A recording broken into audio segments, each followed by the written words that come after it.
اعوذ باللہ من الشیطان الرجیم بسم اللہ الرحمن الرحیم اللہم صلی علی محمد و آل محمد۔ السلام علی الامام حسن عسکری علیہ السلام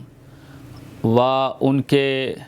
نائب خاص حجت خاص پر بھی درود و سلام بھیجتے ہیں۔ آپ امام حسن عسکری علیہ السلام ہمارے 11ویں امام ہیں جو 8 ربیع الثانی کو مدینہ منورہ میں سن 232 ہجری قمری میں اور 847 عیسوی میں پیدا ہوئے۔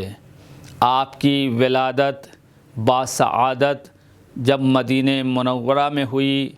تو آپ کو خاندان والوں نے اپنی آغوش میں لیا اور بڑی ہی احترام کے ساتھ امام حسن عسکری علیہ السلام کا اسی بچپنے میں گھر والوں نے، عزیز و اقارب نے احترام کیا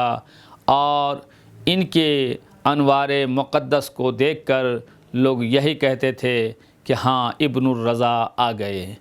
امام علی نقی علیہ السلام نے اپنے بیٹے امام حسن عسکری علیہ السلام کو جب دیکھا تو بہت خوش ہوئے۔ آپ کی ولادت جب مدینہ منورہ میں ہوئی تو کچھ ہی سال کے ہوئے تھے کہ اس وقت کے عباسی خلفاء جو حکومت پر درپے تھے اور حکومت کر رہے تھے، امام علی نقی علیہ السلام کو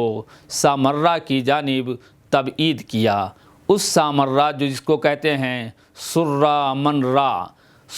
را یعنی وہی سامرہ جو فوجی چھاؤنی تھا، جہاں لشکر والے تھے، وہاں امام علی نقی علیہ السلام کو جب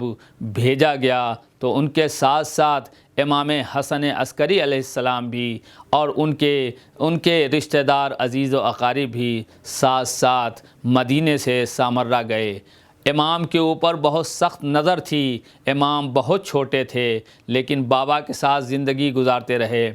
زندگی گزارتے گزارتے 22 سال کے ہوئے۔ تب جب 22 سال کی عمر ہوئی تھی کہ امام اس دنیا سے رخصت ہو جاتے ہیں، یعنی امام علی نقی علیہ السلام کی شہادت واقع ہو جاتی ہے۔ اس وقت امام حسن عسکری علیہ السلام کی عمر مبارک 22 سال کی تھی۔ 22 سال اور 6 سال والد صاحب کے انتقال کے بعد، والد بزرگوار کے انتقال 6 سال ظاہری امامت کرتے رہے اور ظاہری امامت پر فائز رہے، لیکن دشمنوں کا یلغار تھا، دشمنوں کی کثرت تھی، دشمنوں کی نظر تھی، کون آ رہا ہے، کون جا رہا ہے، کون کس سے مل رہا ہے، کون کس کو کیا دے رہا ہے۔ بہت سخت نظر عباسی خلفاء یا حکومت عباسی کے ان وزراء ان پر رکھے ہوئے تھے۔ امام حسن عسکری نہیں چاہتے تھے کہ کسی کی نگاہ آنے والے اصحاب پہ پڑے، آنے والے شاگرد پہ پڑے، لیکن پھر بھی ان کے جاسوس یہ پتہ لگاتے تھے کہ یہ شخص امام حسن عسکری علیہ السلام کے گھر میں آ رہا ہے، یہ کون ہے، کہاں سے آ رہا ہے اور کیا لے کر آ رہا ہے۔ اس سخت نظر کے ساتھ ساتھ امام حسن عسکری علیہ السلام نے اپنی زندگی گزاری۔ 22 سال تک تو اپنے والد صاحب کے ساتھ رہے، لیکن 22 سال کے بعد جب 6 سال کی فرصت ملی ہے تو تنہا چاہتے تھے کہ امامت کے فرائض کو بحسن خوبی انجام دیں، لیکن مولا کے پاس ذرا وقت نہیں تھا اور مولا اسی کسمہ پرسی میں زندگی گزار رہے تھے، شاگردوں کی تربیت بھی کر رہے تھے، لوگوں کے جواب بھی دے رہے تھے اور اپنی اس امامت کے فرائض کی انجام دہی میں پورے طور سے کوشاں تھے۔ لیکن معتمد کو یہ بھی برداشت نہ ہو سکا اور اس نے چاہا کہ چراغ امامت کو گل کر دیں اور ان سے کوئی اولاد بھی نہ ہونے پائے۔ کسی کو پتہ بھی نہیں چلا تھا کہ امام حسن عسکری علیہ السلام جب مدینے سے آئے، سامرہ میں رہے اور سامرہ میں مختصر سی زندگی 28 سال کی زندگی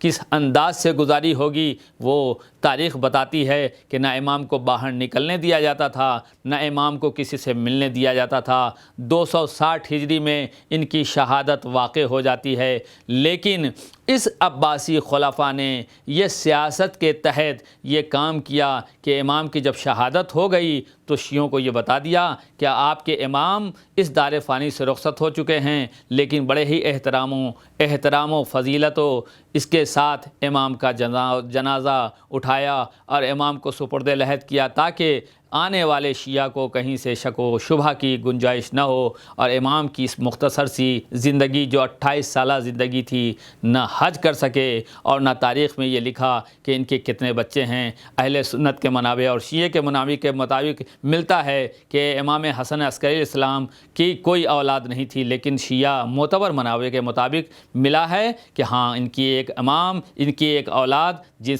جس کو آخری حجت کہتے ہیں، وہ اس دنیا میں ہیں اور قائم و دائم ہیں۔ وآخر دعوانا ان الحمد للہ رب العالمین۔